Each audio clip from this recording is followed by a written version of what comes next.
Minsang itinuring na pinakamahabang tulay sa bansa ang San Juanico Bridge. Di lang ito isa sa pinaka-iconic na estruktura sa bansa at pangunahing ruta para sa turismo na nag-uugnay sa Samar at Leyte. Mahalaga ito sa ekonomiya at transportasyon sa Eastern Visayas. Pero matapos ang isinagawang inisyal na assessment noong isang linggo, natuklasang may seryosong pinsala na ang ilang bahagi ng tulay. Yung mga nagsusupport dun sa sa slab ng tulay, medyo humina na. Sabi nila yung mga bolts are corroded. Yung mga steel plates na nando dun sa baba, talagang kinalawang na ng husto at talagang marupok na.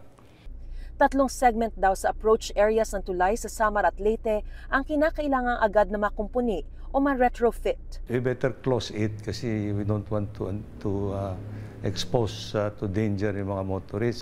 Kaya ang DPWH ipinagbawal muna na dumaan sa tulay ang mga sasakyang lalagpas sa 3 tonelada ang bigat.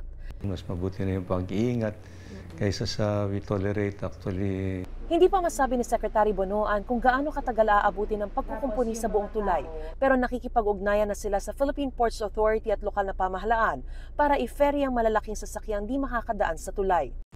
May maliliit na shuttle naman daw na 24/7 maghahatid ng mga pasaherong sakay ng mga bus na di makakadaan muna sa tulay.